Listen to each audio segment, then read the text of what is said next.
Hi everybody, welcome back. Trickster here. Sorry. Dropped my microphone. The bright sunlight was striking my eyes, even through my eyelids. I stretched out lazily and quickly got myself out of bed. It was 2 p.m. Looks like yesterday really finished me off, and my body required much more time to recover than usual. I had to stroll around the room, thinking of what I should do today. Obviously, my life in the camp would never be the same again after everything that I heard from that strange pioneer. And if everything's just like he said, I have plenty of time in my head. I got my hygiene kit and went outside. I managed to take only a couple of steps as somebody ran into my back. I turned and saw Alyssa. "Hey, be careful," said she indifferently and ran on her way. She held some kind of bag in her hands. Ah, whatever, yet another day in this crazy place. Finished brushing my teeth and then spent the eternity washing my face with ice cold water to bring myself to my senses and refresh my head at least a bit. I felt a bit better after that. Suddenly hope struck me from nowhere. It wasn't a hope that I'd be likely to leave this place safely. Rather, I just didn't want to believe that everything is bad, as this guy told me. "Good morning," I heard a faint voice come from the woods. Somebody stood behind a tree. "Morning. Are you ready?" "Ready for what?" I looked again, and it seemed like this pioneer was from the bus stop yesterday. Indeed, I was prepared for such weirdness today, so I wasn't really surprised and started this conversation quite clear-headed. "You don't believe him, did you? You didn't believe him, did you? What are you talking about?" "Everything that he said." "Alright, what is your opinion on what's happening?" I've been already a distance. I've already distanced myself from the outside world and decided to treat everything happening to me just like a fictional film, not reality. Hopefully, it'd give me more room to move around in terms of situational logic analysis. "There is an exit. There has to be," he said excitedly. "I don't know, but I'd like to believe that too. If you just... Semyon." I turned around. Miss Slavia, was standing right next to me. "Who are you talking to?" No one. Just talking to myself. I hardly think it's worth telling her about aliens from parallel worlds. She probably can't even see them anyway." "Have you prepared already?" "Prepared for another hike?" "No. Today's the last day of the session." "What?" A stupid smile settled on my face. "There'll be a bus this evening. We're leaving." "Holy cow. I was ready for even the most incredible twist, but... Was this what Mysterious Pioneer was talking about? Probably it was. Well, apparently I'll have to go for a second lap and live yet another week in this camp. But this time I know everything. I haven't packed yet. It's not like I have much to pack anyway." "Okay." Slavia shifted her gaze. Sounds like she wanted to say something, but hesitated. "Well, see you then." "Yeah." I had to ask when we're leaving at least. I went to the square with the intention of discovering that. There's got to be someone I know there. But believe it or not, there's only Jinda waiting for me at the square. Probably all the pioneers are busy with packing. I took a seat on a bench and just stared at the sky. Turns out that today I just have to wait for the departure, pass out on the bus, and wake up in the camp again, just like the first day. Everything was drowning in silence. It's exactly the time of summer day when the sun seems to tuck in the sky. The birds and crickets have gone for an afternoon lunch doze, or after lunch doze, and the wind is saving its energy to deliver a long-awaited coolness to people in the evening. It suddenly crossed my mind that I haven't just missed lunch, but I haven't had a breakfast either. It was ridiculous to search for anything in the canteen. The pioneers had surely cleaned up everything just before the departure.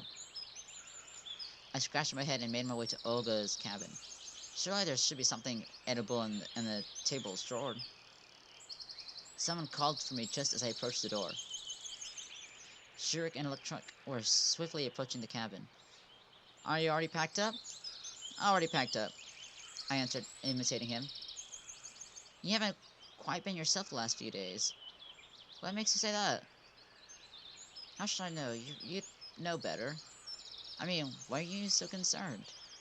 No reason. A real pioneer always treats comrades' problems as his own. I cast a skeptical look at him. Thanks for your concern. I'm fine. There actually was half a loaf of stale bread and a piece of smoked sausage in the drawer. I ate everything with deliberate pleasure, washing it down with smelly water that Ogla probably used to water the plants. Just as I finished, someone started knocking on the door. Come in! Yulana rushed into the room. Oh, it's just you, she said disappointedly. And who did you expect to see? A circus complete with bears? Yulana giggled. Where's Olga? Don't know. I shrugged. Why not? I don't know because I don't know. What do you want from her anyway? Gotta ask something before the departure. Okay, I'll tell her that you are searching for her if I see her. By the way, why aren't you packing up? Like I have much to pack. I'll see you. She cracked a sly smile and bowed out to the cabin, slamming the door behind her. And still, it's really strange that nobody seems to be puzzled by the sudden departure. And why am I the only one who was not expecting it? Like everyone really cares if I was packing my things up. As well as that, doesn't anyone care that this is the last time we're seeing each other? The words of that guy in the forest yesterday about the camp tenants being unreal suddenly sprang into my mind. Well, right now, I'm more ready to believe it than ever. The desk drawer where I found my breakfast contained a lot of odds and ends. I grabbed a pencil and a piece of paper, examined them for some time, then I slipped them into my pocket, just in case. I had no intention of watching over all the pioneers running around and packing, so I'll just lay in my bed. Didn't really notice how days off. It was somebody's voice that woke me up. A familiar pioneer was standing directly opposite with his back to me. I've gotten used to him since yesterday, and it's even seemed that I stopped fearing him. Hey, why do you always hide your face? Because you shouldn't see it. If you say so. I wasn't in a position to argue. So what are you gonna do to reveal this time? You already know that today's the last day of the session, don't you? Yup. And you've already spoken with that one. Yup. So what did he tell you? Nothing special. He said that there was an exit out of here. The pioneer burst into laughter. Yeah, I believed that too ages ago. And now? And what is now? I have my past, my life back then. He stopped talking for some time. Anyway, it all was a long time ago, so I don't really remember. The future is all the same. Loops, loops, loops, repetitions of all the same story. Where is this now? Well, I hate to say it, I'm not yet as lost in time as you are. Oh, that's nothing.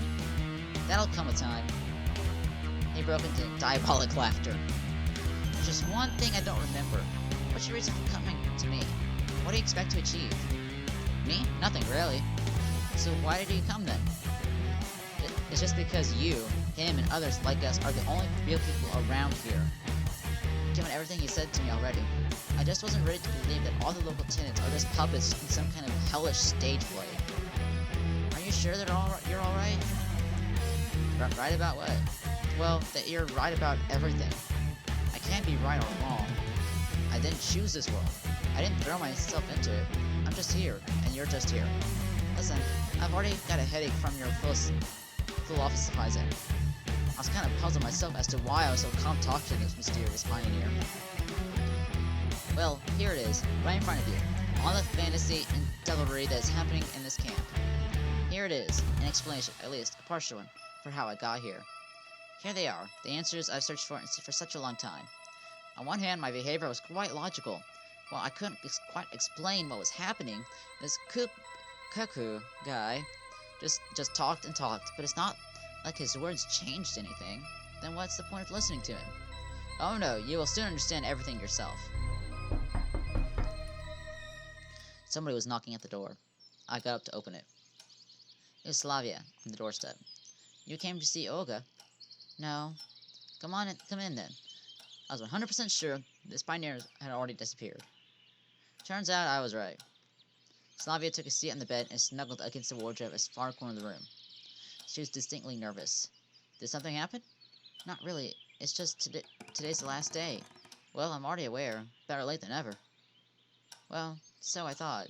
I mean, we probably won't see each other ever again. The small world, as they say. But maybe you would give me your address to write letters? I would have, if only I knew it myself. You know, let's do it the other way around. You give me your address. I'll definitely write you upon arrival. Well, why won't you give me yours? Well, we're just about to move, so you never know. It'd be better if I write to you. I tried to put my cutest smile to make sure my story looked more credible. Ah, okay. It's fine then. Shalavi got up and seemed to be leaving. Hey, wait. What about the address? Let's do it later. An expression of sorrow and disappointment crossed her face. I just shut the door and right then heard the spiteful voice of the pioneer from behind. Well, happy now? You heard a girl. What have I heard? What should I have said to her? My dear, write to my dearest granny in the village? Or should I have left her in the address of a house that's probably not even built yet? So what? I'm not my brother's keeper. It's your world, not mine. I'll manage somehow on my own. That last phrase really made me squirm. You know what? I didn't manage to finish the phrase. Someone was knocking at the door again. Come in. Yulana flew into the cabin. Why the rush, milady? I made an excessively showy bow. Me, I'm just... Her eyes darted from cautiously and her cheeks were blushed. Just wanted to say goodbye. There will be a time for that, anyway. After all, we'll be going to the same bus. Yeah, you're right, but it's kind of embarrassing in front of everyone. So there is something but you can't be embarrassed by? I laughed.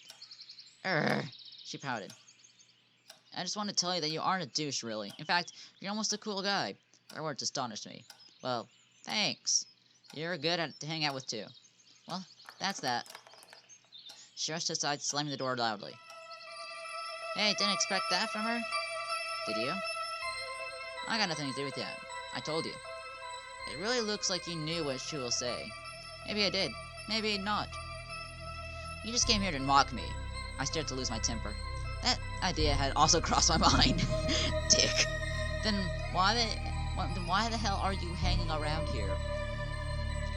If I ever need a man to comment on all my actions, I'll hire a professional psychologist. You think that after all this time I don't qualify as one? My estimation is that after all this time here, you've definitely gone bananas. All psychologists are freaks. Yes, but not all freaks are psychologists. He laughed out loud. A sense of humor. How encouraging. Frankly, your jokes are fairly lame.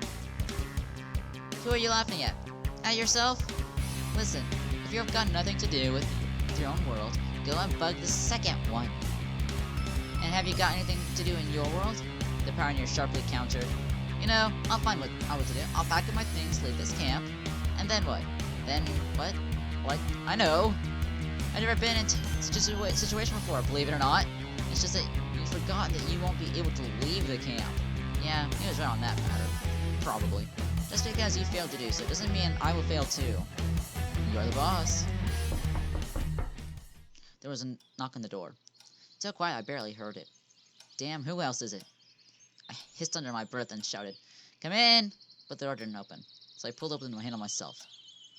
Lynn was on the other side of the door. It looked like I really scared her. Oh, I'm sorry, I didn't mean to. You came to see Oka? No, she said, staring at the ground. So what is it then? What did Lena want from me? Come in. She came in and hesitated in the middle of the room. Want to take a seat? I pointed at one of the beds. Lena hesitated a bit more, but nevertheless took a seat. Did something happen? Not at all. It's just... She threw a quick glance at me, but blushed once and looked away. Here. Lena took something out of her pocket and handed it to me. I was stunned. It was my phone. But where did you get it from? I found it in the forest. Okay, but why did you think it's mine? Some boy told me so. Have you seen him before? I don't know. Couldn't really see his face, but he was dressed in a pioneer uniform. Everything was clear at once. And don't you wonder what it is? I looked at the screen. There was still some battery left. Therefore, the cell phone shouldn't look like a piece of plastic to Lena. I don't know, some kind of game. Yeah, you're right. I quickly opened Snake in the menu and handed the phone to her. Here you go, a keepsake. Oh, what are you doing? I can't. Lena waved her hands at me. Take it. I have loads of these at home. She resisted a bit more, but finally took the device. And what do I do with it? Press the keys to move left and right. You gotta eat these pellets and keep from hitting your own tail. Wow, it's so interesting. She smiled. Thank you. And yet I have nothing for you. It's so embarrassing. I don't need anything. Thanks. No, that's not good, she said with a voice that sounded more confident than usual. It's the last day today, after all. Yeah. I hope we'll meet again. I think we will. Then I have a present for you. And what is it? Close your eyes. I did so. I promise you won't open them until I tell you. Okay. No, you have to promise. Alright, I promise. In a moment, I felt a light kiss on my cheek. I was really eager to open my eyes, but I promised. Open. The room was empty. What a girl. The only thing I meant to say. So how did that feel, stud? I heard malicious laughter from that place where Lena had just been sitting. So is that it? So that's your new way of pranking me, eh? Using the others? Me pranking? Forbid. Indeed, you got a kiss from a sweet girl thanks to me. On the cheek. But anyway. I really wanted to beat him up in that moment, but I wasn't even sure that he's a physical being here. I presume that this prank wasn't your last one. I said calmer. Who knows? Who knows? I like this guy. Isn't it fun? I find her laughed hard. Perhaps Professor Moriarty laughed that way, anticipating the success of his diabolical plan. You're certainly having fun, but I'm not. Relax, dude. There's almost nothing left. And here you go, your second lap. After you go a dozen, then you'll earn the pit stop. Although you probably won't need me then. You'll figure out everything yourself. It's not like I need you right now either. Oh, what ingratitude. Just cut it out. If you ever... And shut up already. No understanding. Shut your damn mouth. I screamed as loud as the walls trembled. The front door suddenly opened and Alyssa came in. Is it just me, or has someone gone completely nutty nuts? She asked with fright. Well, you could say so, I answered angrily. Why are you yelling? Because I want to. I already realized that the accidental arrival of Alyssa was either planned by this pioneer or would be commented on by him in a matter that I'll sooner drive a pair of nails into my ears than have to hear. Have you gone psycho or something? Alyssa reclined on the bed in her laid-back manner. To what do I owe the honor? I came here for the sake of it. And you're just here screaming. You aren't doing anything just for the sake of it. I got nothing to do. I packed my stuff. It's boring. Well, well. If you think that I came to you because... She threw an angry glance at me and turned away.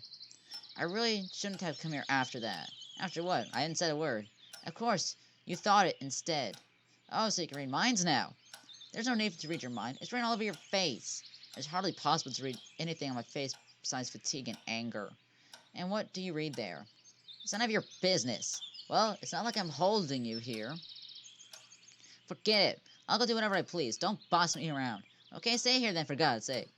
Anyway, I liked Alyssa's company was much more than the pioneers.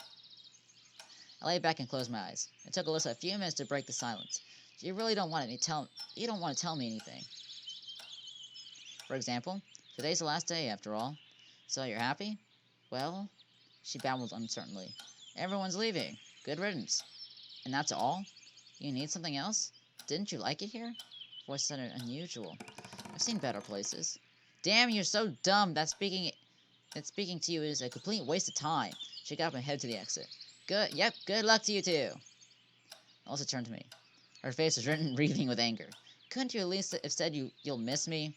Sure I will. Wimp. She slammed the door loudly. Stupid. Alyssa didn't hear my last line, of course. What a wayward chick, huh? As good as you are. And you, in that case. Of course, keep comparing me to yourself, I remarked mischievously. But what's the difference? We're in the same situation. I've just been here longer. In fact, a lot longer. And you've already gone completely nuts. No wonder. The horse laughter was really pissing me off. Listen, have I already told you that you should be an actor? You'd be a brilliant Hannibal Lecter. Especially since you consider yourself a psychiatrist. I'll think about it. Well, now I must go. Maybe I'll see you again. Get lost. I turned to look at him, but the pioneer had already disappeared. Oh, finally. But nevertheless, why did he come? It might be the case for me. Him and others like us are the only real people in this round here, but I desperately didn't want to believe that. All his speech turned seemed like some sort of complex game. Like he's trying to give me one hint after another, trying to lead me to something, enabling me to discover some kind of devious plot. Too bad he's not really successful at that, because I'm out of ideas. Time dragged on deceitfully slow. It's only 5 p.m. already. As common during the summer, if one counts the seconds and minutes, it appears that every singular hour would never end. But if one thinks anything else, then the whole day flies by quickly. I decided to start packing. They could leave without me. I quickly took all my winter stuff and shoved it into a bag. I was almost about to jump onto the bed again, but the door opened and Olga came in. Oh, I see you're packed already. That's great, let's go. I get up reluctantly, grabbed my simple luggage, and followed her. I don't care what happens next. I had long suspected that nothing was up to me in this world. Recent events had reinforced my complete confidence in this. I might wake up tomorrow in bus 410, or I might not wake up at all. And that's all, folks. It's that simple. There's no point in staying here. There's nowhere to run. Basically, my only exit is to leave the bus with everyone else. Going to the unknown. That's all I've been doing for the last week, stumbling along a narrow path in pitch black darkness, unsure of where is the beginning and where is the end. We were almost approaching the gate when I heard someone calling my name. Semyon! Semyon! Olga, excuse me just a minute. Okay, but make it fast or we'll leave without you. Into the bushes, and the voice came from me. Semyon! Semyon! I waited through the thick greenery and came upon the forest path. The voice seemed to be calling from nowhere. One moment was heard behind a tree, and now it seemed to be behind my back. Probably one of those aliens from the parallel worlds. But I suspect that I haven't met this exact one before. We don't have much time. I'm listening. I know that you've already been contacted by him and him. Yeah? I know that they've told you, but don't ask me how. Okay. But you must know one thing. The thing I know. There's more than a dozen of us here. In fact, more than 1,000. But a lot of people got out. Ah, cats! I tried to adjust what he said and phrase the right questions. Then why are you here? I stayed. Why? To help others find an exit. Wow, that's generous. And why should I trust you? You're the third one already. Well, in fact, I'm not even sure that you're all aren't just my hallucination. It's not about trust. Then what is it about? It's about the right choice. Consider this camp to be a giant maze. You should take a few right turns to find an exit. Okay, and how do I know which ones are right? You'll know. Come with me. Where to? To the second lap. Hold on a second. That pioneer said that my second lap will start tomorrow. He lied. The speaker raised his voice. He's gone completely crazy and he's trying to destroy all the others. So if I don't go with you and leave on this bus, then I'll be destroyed, right? I don't know. Then why do you say so? Nobody ever returned after a conversation with him. Listen, why should I trust you? I was definitely on the edge. While that pioneer just mocked me, I don't seem to be a real danger. This one clearly spoke about things worth being anxious about. I couldn't decide which one to trust. This problem is like trying to get a blind man to say whether light in the room is on or off. He can only guess, just like me. Hurry up, time is running out. Hey, wait a sec. Make a choice. Are you coming or not? You know what? YOLO. Okay, let's go. Anyway, he sounded more credible than the crazy pioneer. Of course, this solution could be fatal, but the alternative isn't any better. I just took the shot in the dark. Okay, so where are we going? We're already there. My eyesight started to fade, and I felt my consciousness leaving me. What's going on? Epic fail? No! I got the bad end? No! Did I die? Shit! Shit! Damn it! I got the bad end!